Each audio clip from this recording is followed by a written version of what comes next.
Hello everyone. We're making this video to teach you how to do sample kinetic fitting. So this is the detailed file that Dr. Stack uploaded for us. So the first step is so the text data tells Mathematica to store your imported data. If you type import, then you'll see a button called File Browser, and you can locate your data file. And that's the Excel. Actually, it's not Excel. Excel will not work. It has to be the CSV file of your data that we talked about in class today. And two slashes on table form has to be at the end. So he has sample data in here. There are also these little bracket things right here. So like if I click on this bracket, that's this instruction, right?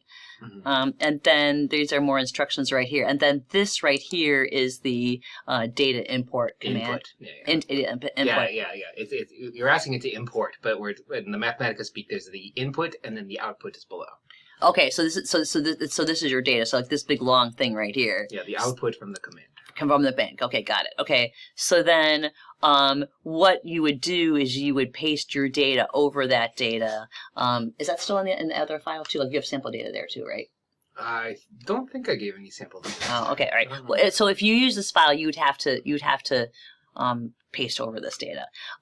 So now this looks like another command. So we want our average data and our full data. So the idea is that we are going to ask Mathematica to fit our average data, but to plot the full data. So the way you do the commands is you hit Shift Enter. So if you wanted to, you would do Shift Enter here, right? That's not your command. That's just like text. So the one below it is the input. Oh, got it. Okay, so this is the average data and the full data. So that's the input. And then below that it would give you the output when you do that. Right. But okay. We have the semicolons there to suppress the output. We don't need to see that it defined the average data and full data. Okay. Okay, so then we define the model. So this is just sort of text right here to explain this. Now this is the modified Michaelis-Menten equation. So I've clicked there. That is also a command. This would be an input. Yep. That's an input. Okay. And this is just text, and this is another input because it defines the model. Mm-hmm.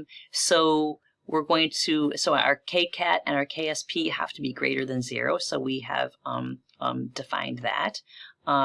So if you, what is that? That thing is something that you get when you do the command, the input above. And it's something I often see when we're fitting data, just to say that it's making an estimate. It hasn't determined the numbers. It's estimating the numbers. Okay. I think that's all that. So when it determines, okay, so if I go down here. That is the output. That's the output. So that's your parameter table. So that gives you KCAT and, but you're right. It says estimate. So KCAT and KSP plus the error. Mm-hmm. So we're going to want to calculate how to do that. And we'll talk about how to do that in class. Well, actually, we'll probably do it here. Okay, so this is more text. This is more text, and then this is another, okay, so what we want to do here is we want to plot, so we're going to fit the average data and plot the full data, and this gives you it gives Mathematica everything you need to do in terms of how to fit, how to plot, what the maximum x-axis should be and what the maximum y-axis should be, which you can and you should change depending on what your data look like. That's true. I have tried to make it a little easier in that it's going to, if you look at plot range, it says you're going to go from, if you're following your cursor, you're going to go up a little bit. So like, there's like in light blue text, the following 3 options affect the format of the list plot. And then there's plot range. Okay. It goes 0, and then there's some weird math there. So it's saying that we want the range to be slightly larger than the maximum x value we see in the full data. Oh, okay. And then the next one is we're going from 0 to something slightly larger than the maximum y value we see in the full data. Okay. So that's what that command is saying. So it should change the plot automatically given your That was data. not true in the old one. Okay. Correct. Okay. That's an I'm trying to make improvement. this Okay. even easier. Okay. So here is our plot. And you do have to change when you're plotting the model. You do have to change like the x. So it goes from like 0 to 75 in ours. So you do have to change that number. okay. Okay, so great. If the bounds alone do not provide a good fit, the errors are large. Add to or change these bounds so the model finds the true fit. Oh, so this is okay because we've done this before, where you can kind of like play around with the numbers and this is going to give you a new parameter table then with your newly defined values. So here we're not just specifying that they have to be 0, that they have to be specific numbers. So do you just kind of like play around with this until you find something that looks good? Yeah, I start with a light hand and okay. just say like they have to be greater than 0. Okay. Because that's the only thing that we know for sure. Right. Yeah. But sometimes it fits it and it kind of falls in like a local minimum and it's not actually like fitting the data well. So you have to say the KCAT has to be larger than what you estimated it to be. So you can change that or give it some bounds to get a better fit. And then it's going to give you a new parameter table when you do that, right? And then you can see, well, your KCAT is in fact bigger than 4, and KCAT is less than 20, and KSP is greater than 0.01. You can force it to give you a bad fit as well if you put the boundaries in a place where it wouldn't fit. But why would you want to do that? I'm just saying that means you have to be careful if you want to start defining minimum and maximum values. But this does look better actually. If I compare these graphs, that here, because there's a lot of scatter in the data, but it looks like it's a better fit. So how would you you would want copies of these for your paper? So if I click on this, just do copy. I don't know for sure if it works better from there. You can right-click the image directly, and it should give you the option to save the graphic. Oh, copy. Okay, so copy graphic. Okay. Yeah. You can copy it, but I would save it because you'll get higher save graphic image as quality. And then you can save it as, but you probably want to do it as a JPEG or TIFF file. For posters and things like that, I do SVG. Oh, the SVGs, that's right. So that's something graphic. But sometimes that's difficult for some programs that you're using. For like the Word documents you're doing, just like the TIFF. Okay. Or whatever should be good. Okay. Or PDF, that's fine. Yeah, so I guess the SVGs, that's like a graphics file that has lots of because this image was generated with math. SVG just like gives it the math. Okay. So you can make it any size that you want, and you don't lose any of the quality of the image. But it's good. So it's good for posters, right? But it's gonna be a huge file. Okay, so using data from the model. So should we go here, or should we go back to the other? Because there's a lot of explanation here. So here I'm mostly just going through the calculation. How we calculate, given the fits, what is your KM, and then what's the fit to the error in the KM that you measure. Okay, so somehow you've written this so it has KCAT best fit, KSP standard error. Like all of these are values that are in your parameter table. So you're gonna we can do it in the other file, but you'll copy paste those numbers in. Okay. And then define your KCAT, your KSP, your errors.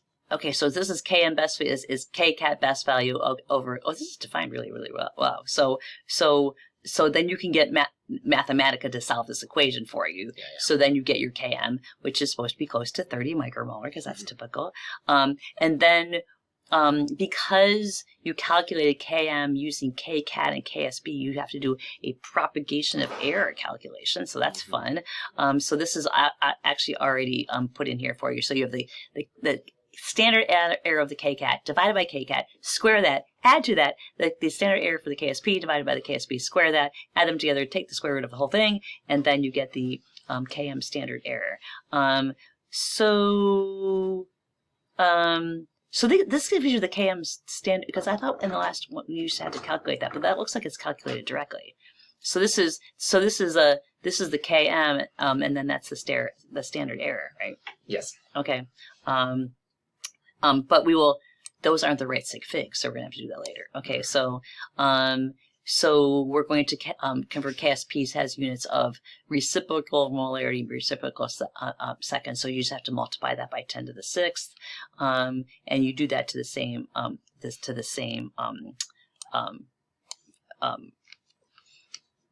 so the same sig figs. Okay, so right here. So if you look at KM, the KM was, let me look back up here. The KM was 29.6682, and the standard error is 5.63. So that would be rounded to 1 sig fig. That would be 6. So that means the error is in the ones place. So this is be 30 dot plus or minus 6 micromolar. That's for the KM. And then for the KCAT, where did that go? Where is that?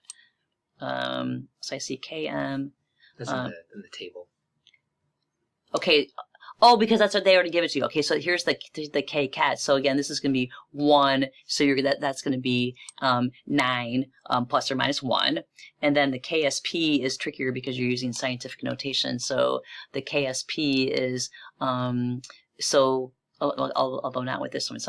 Because we converted that to we multiplied this by 10 to the 6, right? Mm-hmm. Yeah. So because it's reciprocal molarity. So what you want to do here is you want to keep this using the same exponent. So that's going to be 2.9 plus or minus 0.4 times 10 to the 5th. So each one of these are times 10 to the 5th.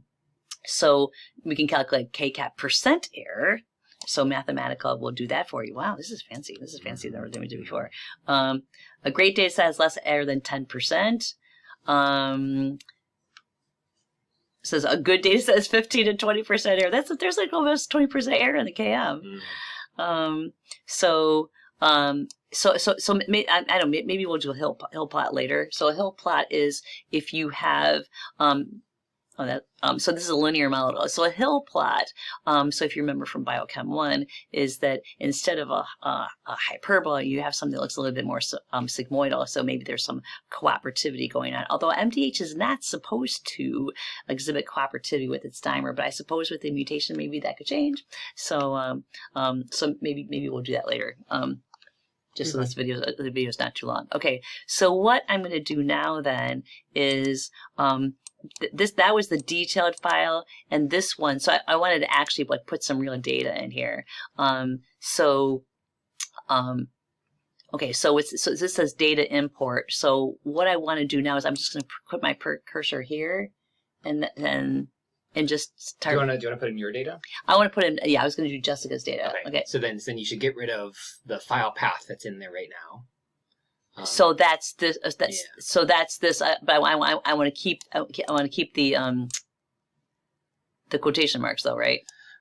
Yes. The instruction I gave in the other one is that if you have import open bracket parentheses, it'll pop up with a file browser. Right. So that's what I was wanting to do because. Yeah. Okay. So if you just hit delete, I don't know if it's going to show you that button. So just for kicks, can you get rid of basically from that end bracket all the way to the first for the first quotation. So I have data equals import. Okay, so I'm gonna do that and then try type in the bracket after that. The bracket and then the quote. The quote.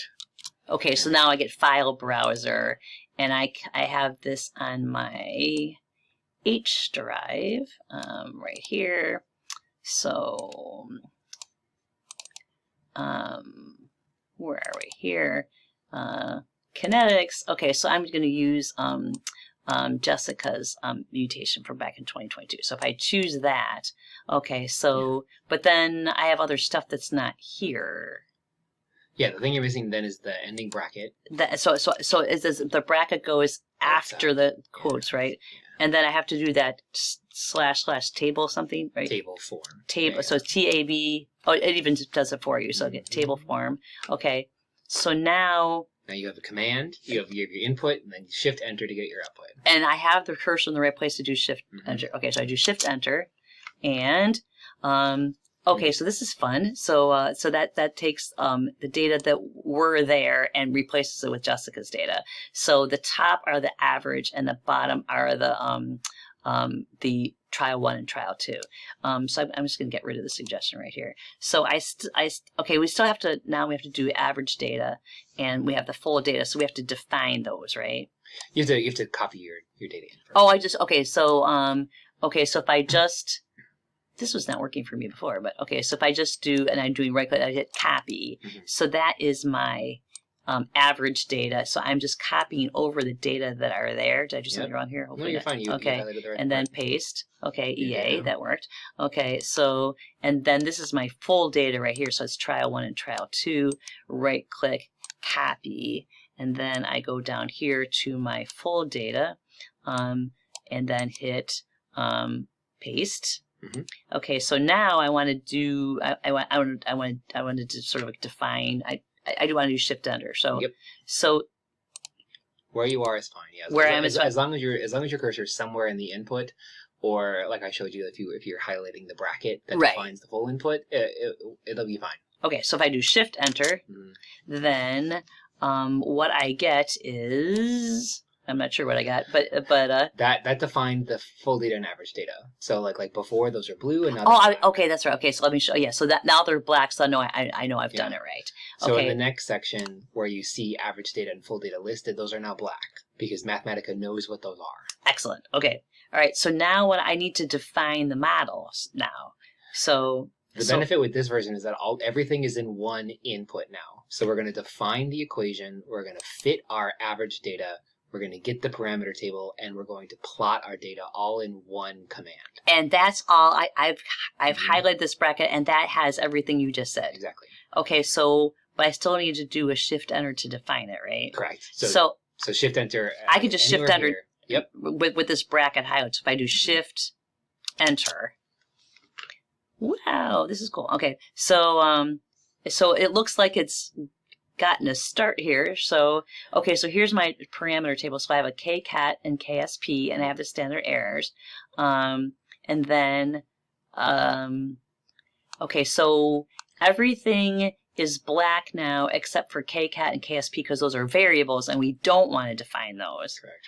Okay, so before you keep going, I would say like the reason why you're not plotting the full over the full range is because we told Mathematica we're only going to go from 0 to 75.